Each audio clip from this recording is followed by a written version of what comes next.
Try impact में हम प्राकृतिक रंगों के माध्यम से सतत वस्त्रों का समर्थन करते हैं। हमारे इस पहल के तहत हम प्रेरणादायक सफलता की कहानियों को दर्ज करते हैं। जेट एक्सआर्ट इसमें अग्रणी है। आइए इसके संस्थापक श्री हेमंत सेठिया से उनके प्राकृतिक रंगों के उपयोग की यात्रा के बारे में सुनते हैं। हेमंत जी, थोड़ा अपने बारे में और अपनी कंपनी के बारे में थोड़ा सा बताइएगा। हमारा कंपनी जय टेक्स आर्ट, नाम जय for Jaipur textile art.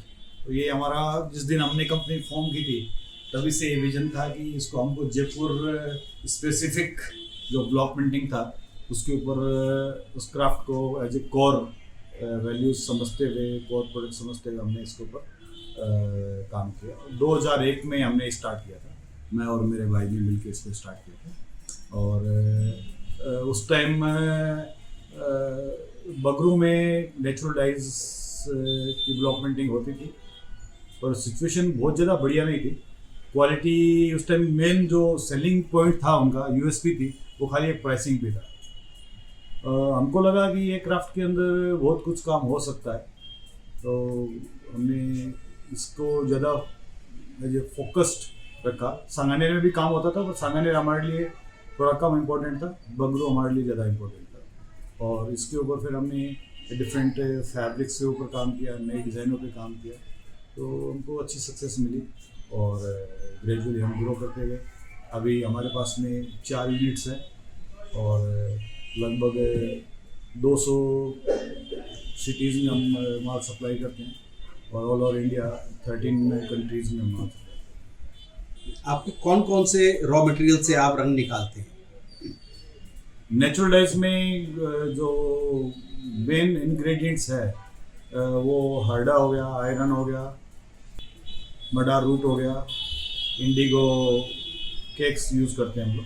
Leaves भी कर सकते हैं, केक से थोड़ा जल्दी प्रोसेस हो जाता है। Different type of minerals use करते हैं। उसके बाद में अनार के छिलके उनको यूज़ करते हैं। ये मेजर क्योंकि यहाँ पे ज़्यादा popular colour red, black, yellow और ब्राउन कलर और इंडिगो येलो और इंडिगो ब्लू। आपकी जो टोटल मार्केट है वो कहाँ कहाँ पे है? कितनी इंडिया में है, कितनी बाहर है? यदि टर्नओवर के हिसाब से बात करूँ तो लगभग 80% टर्नओवर हमारा इंडियन मार्केट से आता है और 20% मार्केट सेल है वो एक्सपोर्ट मार्केट से आती है। वो थोड़ी बहुत फ्लक्चुएट होती रहती है। जैसे लास्ट 2 साल में इंडियन मार्केट का साइज़ बढ़ गया, एक्सपोर्ट का थोड़ा कम हुआ है, पर ये चेंज होता रहता है। तो यहाँ तक पहुँचने में आपको क्या क्या चैलेंजेस आए नेचुरल डाई को प्रमोट करने में, उसको इस्तेमाल करने में?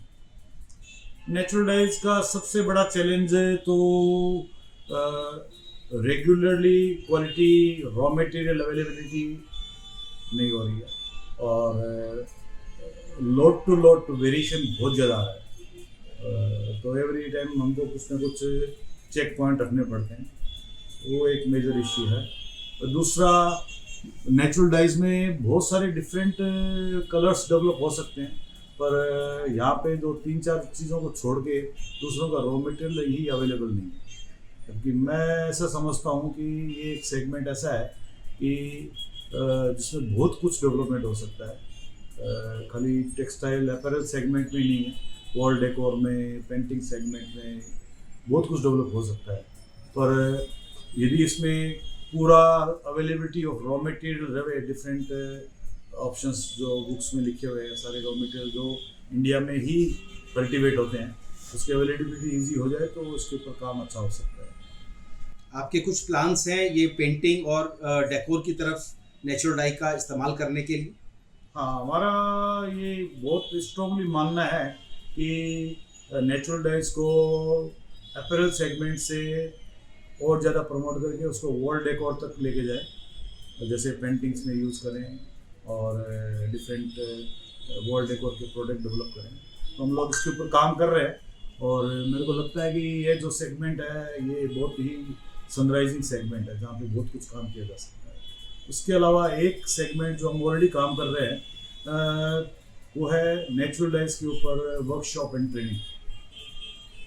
ये हमने 2015 से चालू किया था और अभी तक हमारे पास में 4000 से ज़्यादा लोग वर्कशॉप कर चुके हैं हमारे पास में।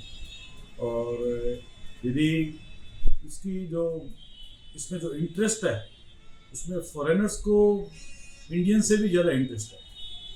वो इस चीज़ को बहुत क्लोजली देखना चाहते हैं, एक्सपीरियंस करना चाहते हैं, और करने के बाद में उनकी भी इच्छा होती है कि वो इसको काम करें, इसके ऊपर वर्क करें। वो ट्राई भी करते हैं, पर उनका क्लाइमेट वहाँ पे सपोर्ट नहीं करता है, प्लस रॉ मटेरियल अवेलेबल नहीं है। तो यदि रॉ मटेरियल अवेलेबल हो और यदि गवर्नमेंट ऑफ इंडिया की दूसरे कंट्रीज़ के साथ में कुछ ट्रीटी हो, क्योंकि बहुत सारी कंट्रीज़ में फॉरेस्ट, क्योंकि ज़्यादातर प्रोडक्ट है वो फॉरेस्ट प्रोडक्ट है, तो कुछ बैन लगे हुए हैं कंट्रीज, दूसरी कंट्रीज में एंट्री नहीं है। एग्रीकल्चर प्रोडक्ट है तो एंट्री में कुछ प्रॉब्लम्स होती है।